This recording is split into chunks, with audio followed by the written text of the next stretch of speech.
माननीय श्री संजय सिंह, माननीय श्री संजय सिंह। धन्यवाद मान्यवर, आपने इस महत्वपूर्ण बिल पे मुझे अपनी बात कहने का मौका दिया।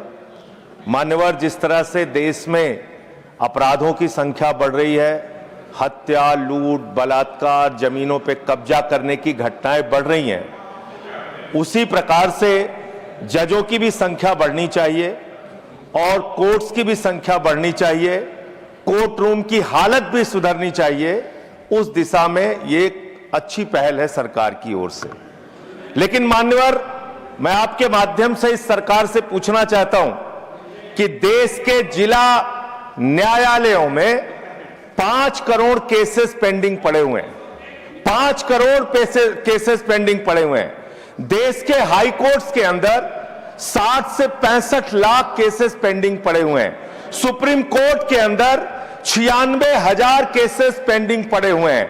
क्या उसके हिसाब से आपके पास जजेज की संख्या पर्याप्त है? क्या उसके हिसाब से आपके पास कोर्ट्स की संख्या पर्याप्त है? अगर हिंदुस्तान की बात हम लोग करें मान्यवर, तो हिंदुस्तान में 10 लाख की आबादी पर एक जज है। विधि आयोग की रिपोर्ट के हिसाब से, और बार बार आपसे अनुरोध किया गया है कि 10 लाख की आबादी पर कम से कम 50 जजों की नियुक्ति आप कीजिए। निश्चित रूप से आप 33 की संख्या बढ़ाकर 37 सुप्रीम कोर्ट में कर रहे हैं, अच्छी बात है, लेकिन इसके साथ साथ आपको कोर्ट्स की भी संख्या देश में बढ़ानी पड़ेगी। और जो आज आबादी के मुताबिक जजों की संख्या है, हर स्तर पे उसको भी आपको बढ़ाना पड़ेगा। मान्यवर, मैं आपके माध्यम से यह सरकार से पूछना चाहता हूं, कांसीराम जी का नारा था, जिसकी जितनी संख्या भारी उसकी उतनी भागीदारी।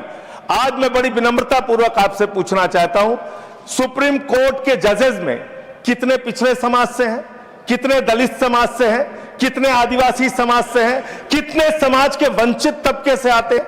नहीं मान्यवर, उनकी भागीदारी बिल्कुल शून्य है। इसलिए न्याय अगर आप करना चाहते हैं, आज न्यायपालिका हो, कार्यपालिका हो, विधायिका हो, पत्रकारिता हो, सब में बराबर का प्रतिनिधित्व समाज के वंचित, शोषित, पिछड़े, दलित, आदिवासी तबके को देना होगा। इसके साथ साथ मैं अनुरोध यह भी सरकार से करना चाहता हूं, न्याय की स्थापना तब होती है जब ऊपर से लेकर नीचे तक न्याय करता हुआ दिखे। लेकिन बड़े अफसोस की बात है, 15 साल की बच्ची से प्रधानमंत्री लड़ेंगे तो कैसे न्याय होगा? सर, मुझे अपनी बात खत्म करना है, मेरा समय बचा है। समय बचा है, मैं कह रहा हूं सर, आप बोलिए, पर बिल पर खत्म कर रहा हूं, बिल पे ही बोल रहा हूं सर, बिल पे ही बोल रहा हूं, इतनी देर तक बिल पे बोला। सर, मेरा अनुरोध ये है कि सरकार ऊपर से लेकर नीचे तक न्याय करती हुई दिखे। 15 साल की बच्ची से बहुत ही दुर्भाग्यपूर्ण है। 15 साल की बच्ची को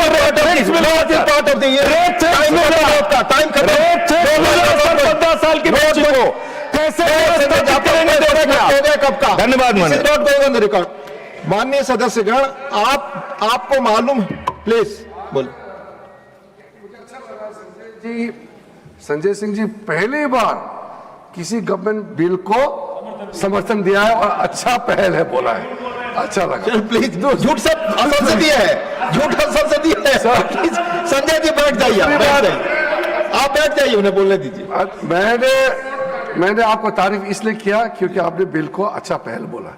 दूसरी बात, उन्होंने SC ST रिजर्वेशन जुडिशरी में बताया, ये अपॉइंटमेंट नोटिफिकेशन सरकार जरूर करते हैं, नाम तय तो कॉलेजम करते हैं। वहां SC ST का नाम अगर कॉलेजम नहीं भेजेंगे, सरकार अपने आप से नाम ढूंढ करके अपॉइंट कर नहीं सकता है। इसलिए कहीं गलत मैसेज ना जाए कि सरकार SC ST का अनदेखा किया गया है, गलत मैसेज ना जाए, इसलिए मैं स्पष्टीकरण करने के लिए खड़ा हुआ। धन्यवाद। माननीय सदस्यगण, प्लीज नो प्लीज। माननीय सदस्यगण, मेरा आप सबसे निवेदन है, एक मेरा आप दोनों बैठ जाए, it is not going on record. No, नहीं।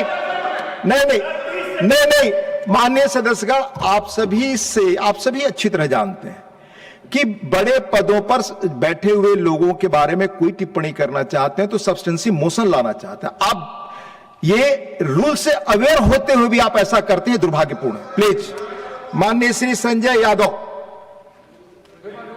महोदय। सर